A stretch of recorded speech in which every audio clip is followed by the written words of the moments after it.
আমার স্বামী টিটু ঘর জামাই থাকতো আমাদের বাড়িতে, কিন্তু সে ছিল অকর্মা, কোনো কাজ করতে পারত না। কিন্তু তাকে আমি অনেক পছন্দ করতাম, তাই বিয়ে করে ফেলি। আমার মেজো ভাবির সন্তান হতো না, তাই আমার মেজো ভাই সবসময় মনোমরা হয়ে থাকত আর ভাবিকে বলতো, তোকে ছেড়ে দিয়ে আরও একটা বিয়ে করব। কিন্তু হঠাৎ একদিন রাতে লক্ষ্য করলাম আমার স্বামী টিটু মেজো ভাবির ঘর থেকে বের হচ্ছে। তার কিছুদিন পর ভাবি মা হতে যাচ্ছে। আমি তা শুনে আমার মাথা ঘুরে গেল। তাহলে কি আমার স্বামী ভাবিকে? তাহলে মূল ঘটনাটা খুলে বলি। মাঝরাতে পানি খেতে উঠে নিজের স্বামীকে মেজো ভাবির ঘর থেকে বের হতে দেখে চমকে উঠল দিবারা। মেজো ভাইয়া 4 দিন হলো ঢাকায়, এখন ভাবি একা ঘরে।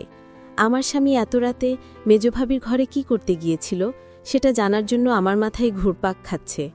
এই ঘরের দিকে স্বামীকে আসতে দেখেই দরজা ভিজিয়ে গিয়ে বিছানায় উঠে ঘুমানোর অভিনয় করল দিবারা। তার স্বামী দরজা ঠেলে সন্তর্পণে হেঁটে এসে বিছানায় তার পাশে শুয়ে পড়ল। দিবারা এই বাড়ির মেয়ে, তার স্বামী ঘর জামাই। দিবারা জানে কোনো রকম অপরাধ করলে তাকে সহ তার স্বামীকে এই বাড়ি থেকে বের করে দিবে ভাইয়েরা। তাই এই ব্যাপারে আর কোনো কথা বলে না দিবারা। পরের দিন সারাদিন মুখ কালো করে রাখলেও তার স্বামী টিটুকে এই বিষয়ে কিছুই জিজ্ঞেস করে না সে। তারপরের রাতে দিবারা আর কিছুতেই ঘুমাতে পারে না। তার বিশ্বাস, তার মেজো ভাই যতদিন শহরে আছে প্রতি রাতেই বোধহয় তার স্বামী মেজোভাবির ঘরে গেছে। কিন্তু ঘরে গিয়ে কি করল এটা তো আমি দেখি নাই, শুধু দেখতাম মেজোভাবির ঘরে যেত। কেন যেত? দিবারার মনে সন্দেহ সৃষ্টি হল। তার বিশ্বাসকে সত্যি প্রমাণিত করতেই যেন ধীরে ধীরে টিটু দিবারার পাশ থেকে গড়িয়ে মেঝেতে নামল। এরপর পা টিপে টিপে ঘরের দরজা খুলে বাইরে চলে গেল। রাত এখন কয়টা হবে? 1টা 2টা। টিটু কোনো কাজ না জোগাড় করতে পারায় ভাইদের উপর নির্ভর করেই বেঁচে আছে তারা দুজন। দিবারা টিটুর এই অর্থ উপার্জনের অক্ষমতাটাই পুষিয়ে দেয়। সারাদিন গাধার মতো বাড়ির কাজ করে। সারাদিন কাজ করায় শরীর এতই ক্লান্ত হয় যে সারা রাত মরার মতো ঘুমায় দিবারা।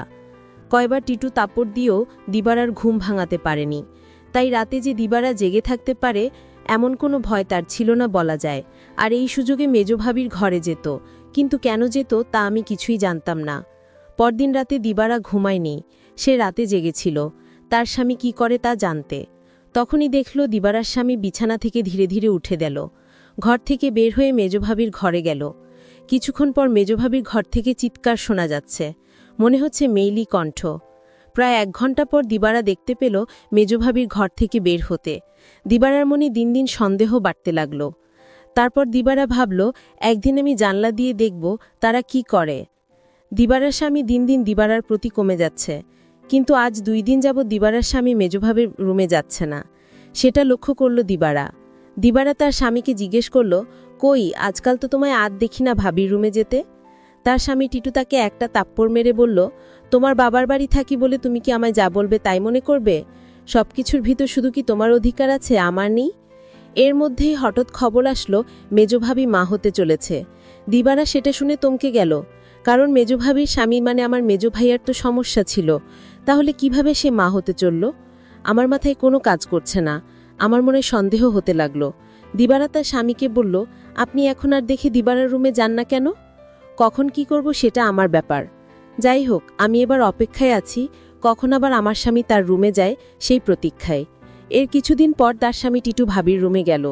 তারপর আমি জানলা দিয়ে যা দেখলাম তা দেখে আমার চোখ ছানা বড়া হয়ে গেল। দিবারে এই দৃশ্য দেখে সে বিছানায় শুয়ে কান্না করতে লাগলো। ঠিক তখনই আমার স্বামী টিটু আমার রুমে এসে পড়লেন আর আমায় বলতে লাগলো, আরে শাহানা, লাইট জ্বালাও না, দেখো দিক কি দেই। বিরক্ত হয়ে বিছানা থেকে নেমে লাইট জ্বালালো দিবারা। তারপর চৌকিতে এসে বসল টিটু। তার সবগুলো দাঁত বের করে হেসে পাঞ্জাবির পকেট থেকে একজোড়া চুড়ি বের করল। আর একটু কাছে আসো, পরায় দেই চুড়িগুলো। দেখে চিনল দিবারা এগুলো স্বর্ণের আড়ের মালিক যে মেজোভাবি ছাড়া কেউ না, তাও সে ভালো করে জানে। সে ভয়ে ভয়ে ফিসফিস করে বলল, এগুলা তো মেজোভাবির, তুমি পাইলা কই? আরে ভয় পাইও না, চুরি করি নাই, মেজোভাবি আমারে দিছে। বল কি? সে কেন দেবে? তোমারে একটা কথা কই কই কই কইরা এতদিন কইতে পারি না ইসমে। ভাবছিলাম তুমি আমারে ভুল বুঝবা, কিন্তু তোমারে আমি কি কিছু গোপন করি বলো? ভুল বুঝো না বউ। মেজোভাই এবার ঢাকায় যাওয়ার পর কয়রাত আমি মেজোভাবির ঘরে গেছিলাম। টিটু আবার বলল, মেজোভাই ঢাকা যাওয়ার পরে মেজোভাবির কয়রাত খুব জ্বর হয়েছিল, কিন্তু তার যত্ন করার মতো কেউ ছিল না। তাই ভাবি কইল, দেখ টিটু, তোরে আমি ভাইয়ের মতোই দেখি। আমার সারাদিন ভালো লাগে, খালি একটু দুর্বলতা থাকে, কিন্তু রাইত হইলেই জ্বর বাড়ে। তুই কি রাইতা এসে আমার মাথায় একটু পানি ঢালতে পারবি? দিবারা তার স্বামী অবাক হয়ে বলল, আমারে কইতে পারতো? ছোট ভাবি বড় ভাবি আছে, তোমারে কইল কেন? আমারে সারাদিনে জ্বরের পথে একবারও কইল না। টিটু মুখটাকে মলিন করে বলল, দেখলা, সব আমার কপালের দোষ। আমি জানতাম তুমি আমারে সন্দেহ করবা। আমি কি মাইনসির বিশ্বাস পাওয়ার যোগ্য?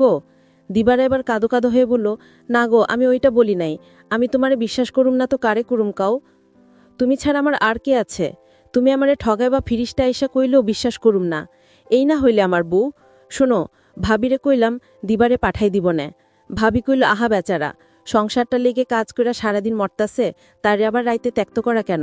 দিবারা জানি যে আমি তোমারে ভাই মানি। তুমি আইসো, দিবারা কিছুই মনে করবে না। জানলেও ওর মনে তো নষ্ট না। তবু আমি তোমারে কিছু কই নাই, ডরে তাছাড়া বুঝি তো। পরের বাড়িতে থাকি, বেশি তর্ক মানায় না। এই জন্যই আমি তোমার ভাবির রুমে গেলাম চুপি চুপি। কারণ রাইতে তোমার ভাবির মাথায় পানি না দিলে তখন জ্বর ছাড়তো। আমি যদি ভাবির পাশে না থাকতাম আর পানি না দিতাম, তাহলে জ্বরে মইরা যাইতো একটু দিনে। ভাবিতে কবরস্থানে রেখে আসতে হইতো। দিবারা তখন বলল, সবই বুঝলাম, কিন্তু একটা বিষয় আমার মাথায় ঢুকছে না। টিটু বলল, কি কথা তোমার মাথায় ঢুকছে না, আমারে বলো। দিবারা তখন বলল, আমার মেজু ভাইয়ের সমস্যা ছিল, কিন্তু সে কিভাবে মা হতে চলেছে, আর ভাবির ঘর থেকে কিসের আওয়াজ আসতো। টিটু তখন বলল, তুমি দেখি আবার আমায় সন্দেহ করতেছ। এই সন্দেহটা তোমাকে দূর কইরা দেই। তোমার মেজো ভাবি একদিন আমায় বলল, আমার সংসারটা মনে হয় টিকবে না। আমি বলেছিলাম, কেন টিকবে না? কারণ আমার কোনো সন্তান নেই, তাই স্বামী আরেকটা বিয়ে করতে পারে বলে আমায় বলল। আর তখনই আমি বলেছিলাম তোমার ভাবিকে, শোনো, তুমি কিছু চিন্তা করো না, আমি সব ব্যবস্থা করতেছি। আমি তখন এক ফকির বাবার কাছে গেলাম, ভাবির সমস্যাগুলো খুলে বললাম।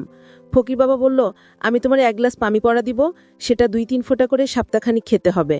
তাও নিজ হাতে খেলে হবে না, তার স্বামী তাকে খাওয়াইতে হবে। তখন তো বড় ভাই বাড়িতে ছিল না। আমি কোনো উপায় না পেয়ে 1 গ্লাস পানি পড়া নিয়ে আসলাম।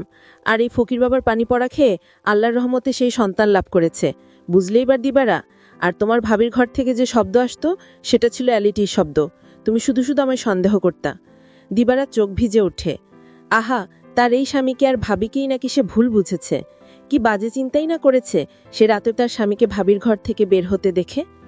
সে সিদ্ধান্ত নেয় তার সহজ সরলই স্বামীকে আর কোনোদিন সন্দেহ করবে না সে। টিটু বলল, আমি সেবা যত্ন করাতেই তো ভাবি সুস্থ হয়ে গেল, তাই তো খুশি হয়ে দিল এই চুরি জোড়া। কোয়েল দিবারে দিও, তবে দিনের বেলা এটা পইরো না সাহানা। বুঝি তো পরের ঘরে থাকি, 5 লোকে 5 কথা কইব। দিবারা তখন কেঁদে কেঁদে বলল, আমি তোমাকে অনেক কষ্ট দিয়েছি, তোমাকে অযথা সন্দেহ করেছি। আসলে তুমি নিষ্পাপ। দিবারা বলল, তুমি মেজভাবির ঘরে গিয়ে মেজভাবিকে মায়ের মতো যত্ন করে সুস্থ করে তুলেছ।